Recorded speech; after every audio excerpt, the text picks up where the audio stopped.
ಇದನ್ ಮಾಡ್ಯಾನ್ರಿ. ಅವ ಆಕ್ಚುಲಿ ಲಿಂಗಾಯತರ ಪೈಕಿ ಅವ. ಅವ್ರಪ್ಪ ಮಹಾದೇವ ಲಿಂಗಾಯತರವ SC ಕಾಸ್ಟ್ ದುರುಪಯೋಗ ತೊಗೊಂಡ್ರಿ. ಅವೇನ್ ಮಾಡ್ಯಾನ್ರಿ, ಸಮಾಜ ಕಲ್ಯಾಣದ ಆಫೀಸ್ದಿಂದ ಸ್ಟೈಫಂಡ್ ತೊಗೊಳತಾನ್ರಿ. ಮತ್ತ ನಮ್ಮ SC ಜನಾಂಗಕ್ಕೆ ಏನ್ ಮಾಡ್ಯಾನ್ರಿ, ಲಿಂಗಾಯತರ್ಗ ವ್ಯಕ್ತಿ ಕಾಸ್ಟ್ SC ಹಚ್ಚಿ ಯೂಸ್ ತೊಗೊಂಡಾನು.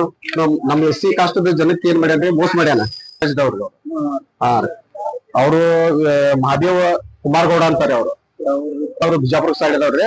ಅವ್ರು ಇಲ್ಲಿ ವರ್ಕ್ ಮಾಡ್ತಿದ್ರಿ. ಇಲ್ಲಿ ಅವರು ಟೀಚರ್ ಅಳಿರಿ ಐಗಳಿರಿ. ಈ ವಿನೋದ್ ಸಿಂಘೆ ಅಂತ ವ್ಯಕ್ತಿ ಏನದನ್ರಲ್ಲ, ಹೈಕೋರ್ಟ್ ವಕೀಲ ಅಂತ ಹೇಳಿ ಫ್ರಾಡ್ ಮಾಡ್ಕೋತು. ಈಗ ಏನ್ ಡಾಕ್ಯುಮೆಂಟ್ಸ್ ಏನ್ ಮಾಡ್ಯಾನ್ರಿ, ಅವ್ನು ಕಾಸ್ಟ್ ಇದ್ದು ಅವ್ನು ಲಿಂಗಾಯತರ ಬಗ್ಗೆ SC ಕಾಸ್ಟ್ ಹಚ್ಕೊಂಡು ಸ್ಟೈಪೆಂಡ್ ತಗೊಂಡು ಈಗ ನಮ್ SC ಜನಾಂಗಕ್ಕೆಲ್ಲ ಮೋಸ ಮಾಡ್ಯಾನ್ರಿ ಅವ್ರು. ಮತ್ತ ಆಲ್ರೆಡಿ ಅವ್ರ ಮದರ್ ಆದ್ರು ಟೀಚರ, ತಂದೆ ಆದ್ರು ಟೀಚರ. ಕಾಸ್ಟ್ ಏನ್ ಮಾಡ್ಯಾನ್ರಿ, ಇನ್ಕಮ್ ಅದು 10,000 ಮಾಡ್ಯಾನ್ರಿ.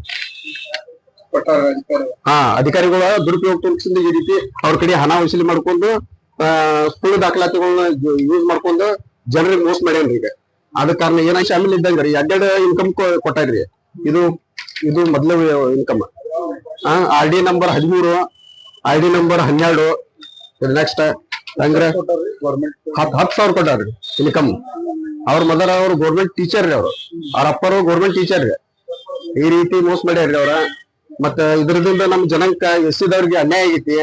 ಮತ್ ಮೇಲ್ಕಾಣಿಸಿದಕ್ಕೆ ಏನೈತ್ರಿ, ಅವ್ರು ಏನ್ ಮಾಡ್ತಾರ, ಧಮಕಿ ಹಾಕಿ ಕೆಲವೊಂದ್ ಗೌರ್ಮೆಂಟ್ ಅಧಿಕಾರಿಗಳಿಗೆ ರೊಕ್ಕ ವಸೂಲಿ ಮಾಡುವಂತದ ಒಂದು ಕಾರ್ಯ ಮಾಡ್ಲತ್ತಾರ ಅವ್ರು. ನೋಡ್ರ ಹೈಕೋರ್ಟ್ ವಕೀಲ ಅಂತ ಹೇಳ್ತಾರ. ಈ ರೀತಿ ಮಾಡಿಕಿಸಿಂದ ನಮ್ ಜನಕ್ಕೆ ಮೋಸ ಮಾಡ್ಯಾರು. ಅದ ಕಾರಣ ಈಗ DC ಅವರ ಕಡೆ ಸೂಕ್ತ ತನಿಖೆ ಮಾಡಬೇಕು. ಗೌರ್ಮೆಂಟ್ ಅನ್ಯಾಯ ಮಾಡಿಕಿಸಿಂದ ಇವ್ರು ಅನುಕೂಲ ಮಾಡ್ಯಾರು. ಅದಕ್ಕೆ ಕಾನೂನು ಕ್ರಮ ಜರುಗಿಸಿ ನಮ್ಮ SC ಜನಾಂಗ ಅನುಕೂಲ ಮಾಡಿಕೊಡ್ಬೇಕಂತಂದ